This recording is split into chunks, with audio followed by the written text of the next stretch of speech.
Hi guys, welcome back to the channel. So, in this video, I'm going to be asking you a question. Should you buy a Acer Nitro 5 laptop? Now, the laptop I'm going to be specifically talking about is the one that I've got. So, the specs on my laptop, it's the i5 9th gen, 8GB RAM, 60Hz screen, and it's got the 1650 GTX graphics card. Now for this laptop you're looking about £700, but there's 5 things that I think you should think about before you buy this laptop, because I mean I've had this laptop over a year now and there are some things that I kind of wish I knew before I bought it, so I'm gonna kind of just make this video to maybe let you guys know about some things you should maybe think about before buying one. So the first thing I'll say is with the screen. So 60 Hz is not a great amount for a gaming laptop. For any screen really, 60 Hz isn't that high. So over the course of the year and a bit I've had this laptop, I've done multiple upgrades. I've done the screen, the RAM, SSD, the hard drive, loads of stuff. And the screen was a pretty biggie for me, so when I first got this it only had the 60 Hz screen.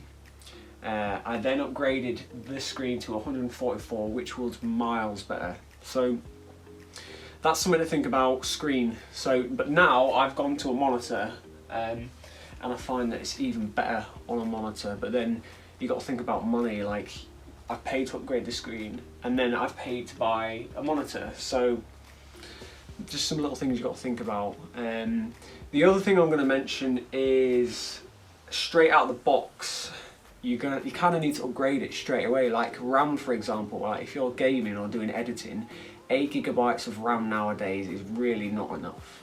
I mean, you want 16GB of RAM minimum, really. I went for 32. I kind of just got them on the cheap, so I just pulled the trigger on it. So that's another thing you got to think about, upgrading the RAM straight away.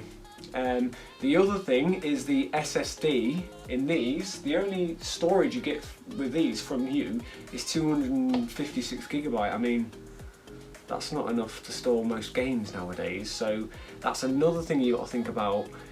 You're going to need to upgrade that straight away. So like, I've got a 1TB SSD, I've got the 256GB original SSD that was in there, and I've got like I think it's 750GB hard drive in there as well. So this is more money you got to think about spending before you even buy the laptop. So yeah, that's another thing you got to think about. The other thing about this sort of budget laptop is it is all very plasticky. It doesn't feel that sturdy, but I mean, to bring out a laptop that's that cheap that you can then game on, they've got to cut corners somewhere. The other thing I was going to mention is when the laptop isn't plugged in, if you're trying to either game or editing, the performance drops so bad it almost becomes unbearable. So even though yes, it's a laptop and it's portable, I find that if you don't have it plugged in all the time, it's pretty much unbearable to play a game on. Like, if, for example, Call of Duty, if I'm playing Warzone and it's not plugged in, my FPS drops massively and I get a lot of sort of glitching and lagging because the GPU hasn't got enough power at the ready to perform really well. So that's the other thing I think you should be aware of if you're planning on using this laptop for gaming when it's not plugged in. I think it's going to be difficult for you guys to enjoy heavy gaming or editing. So that's another thing I would mention. With it not plugged in, it is pretty difficult to use. I mean, out of the box they're pretty basic and you need to upgrade them straight away, but at least you can upgrade them. But I mean, you got to think about spending extra money straight away.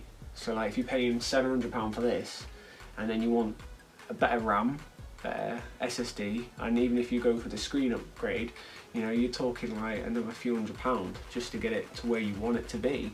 So is it cheaper just to buy one that's upgraded already?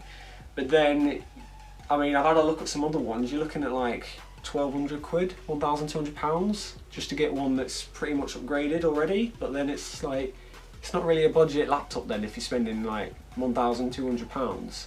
I mean, you can get a pretty basic PC setup for that sort of money. So it's really finding that sort of, that balancing line of how much do you want to spend and what you're actually going to be using the laptop for. Now, for me, I use this to edit all of my videos for YouTube. I use it to do all my gaming on. So for me, I had to upgrade it straight away. But in the future, I would love to do a proper PC build, but I'm sure, as some of you guys know, like with the prices of like just a graphics card nowadays is insane. So I think we're all just gonna have to wait until there's more graphics cards on the market and the price comes down so we can all afford them. But for now, the Acer is doing me proud, and I'm actually genuinely really happy with it. I mean, I've had it over a year now and nothing's gone wrong with it. These upgrades I've done to it have made it a lot better. So if you're thinking about buying it for 700 quid and then a couple of months down the line you get a bit of extra money to then upgrade it bit by bit, that's actually a really good way to go at it, because then you kind of don't feel like you spent all that money on it. So that's kind of the way I've gone at it, and yeah, I do feel like it is a pretty good laptop. I would recommend it to you guys, but I just think that you should think about these extra things you're going to need that you maybe wouldn't know straight away, but now you do. Now you've seen the video, you do know. But yeah, that's going to be about it. I hope this has been of some help to you guys. Let me know what you find great about the laptops or not so great about the laptops. But yeah, we're going to call it there, guys. So thanks for watching. If you haven't subscribed to the channel already, please do so. I've been really grateful, guys, for all the support you've given me, especially on the laptop videos. I mean, I've really enjoyed doing them, and hey, I'm going to keep going. I started this channel in lockdown back almost 2 years ago now.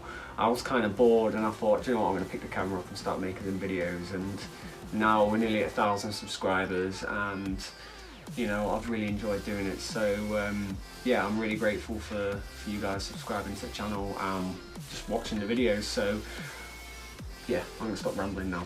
I will catch you guys in the next video. Look after yourselves. See you later.